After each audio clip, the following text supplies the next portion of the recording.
What's up guys, welcome back to the channel. Thanks so much for clicking. So a few weeks ago I stumbled on something that surprised me, an Omega that caught my attention. If this is your first time here, I started getting into watches a couple years ago. I've got two Rolexes. I'm by no means a watch connoisseur, I'm not a horology expert. I'm just somebody that likes to wear and own these things. And what I've found in the last couple of years as having watches as a hobby is that I don't mind parking my money into watches as long as they don't depreciate significantly.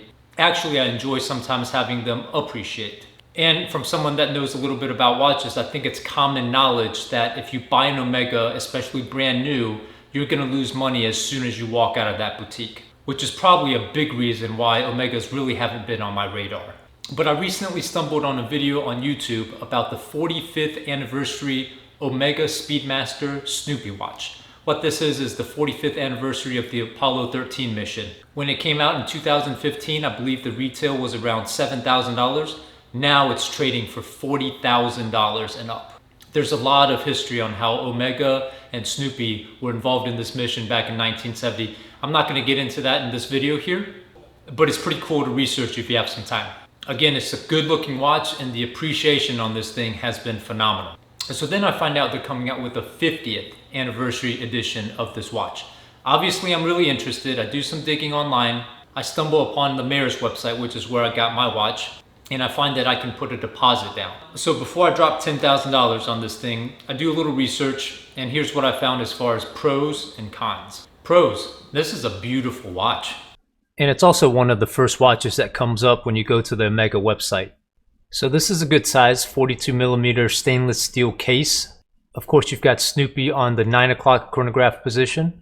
I think overall the blue is just done very well here. And then one of the coolest parts is the back of the watch. Every time you activate the chronograph, Snoopy takes a trip around the moon, and then also the Earth rotates once every minute in sync with the seconds hand on the front. So cool watch overall, and there's a fun factor on the back of it. Very well done. And now the cons. Well, actually, there's really only one con, and it's not limited edition. I get it, guys. Buy what you like, don't buy it for investment purposes. But for me, I know I'm not gonna enjoy a watch as much if I know that I'm losing thousands of dollars as soon as I buy it. I'm just not gonna like that. So what I tried to do is I tried to rationalize it to myself. Okay, it's not limited edition, but how many of these things are really gonna be out in the marketplace? I'm guessing that demand's gonna be there because it's a cool looking watch. There's some horology history here. The previous version did very well.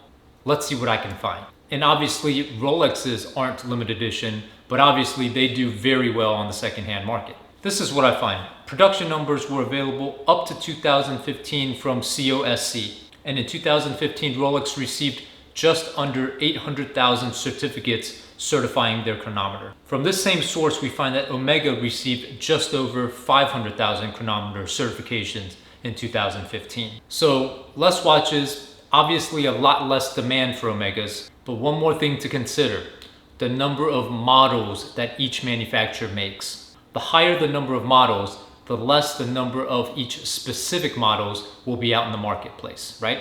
So first I counted the number of Rolex models. There's 15 of them. I counted the Yachtmaster 1 and 2 and Explorer 1 and 2 separately. But for example, things like the Datejust, even with all the sizes, I just counted that as one model. Then I go onto the Rolex website. I go into each individual model, for example, the day date, and I configure the models. I count the number of sizes, and then I count the number of different metals that are options for the particular model. I do that for all the models and tally up a rough estimate as to the total number of models that Rolex makes, not considering the different dial colors. For example, you see Oyster Perpetual there.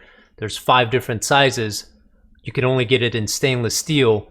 Obviously, I don't take into account all the different colors that are available for each individual size. Then I go to the Omega website. For Omega, there's 1, 2, 3, 4 different lines, but within each line, there's many different lines. What I find is that there's multiple different models in the collection, as you can see here. So I do the same thing. I try to go within each individual collection. I count the number of different metals available for each collection, and I count the different sizes available. I do that for each one, and this is what I come up with. So if we go back to Rolex, I count up 68 different configurations, again, not taking into account dial color.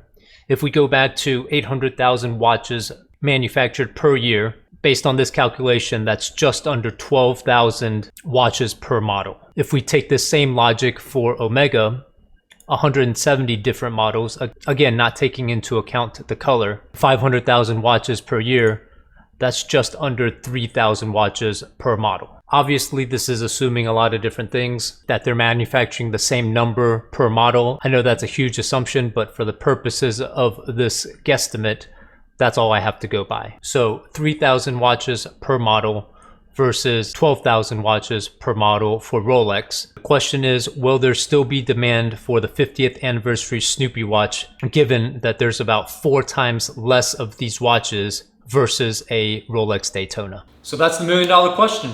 Well, actually, that's the $10,000 question. Am I willing to buy it and enjoy it even if it doesn't appreciate in value?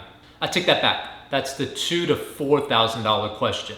Because even if it depreciates, it's not going to depreciate more than about $4,000. That's how much the non-collectible models tend to depreciate. And I think for me personally, if you factor in everything we talked about, the answer to that question is yes, I would be willing to take that risk, except for one thing. And that one thing is I'm not rich.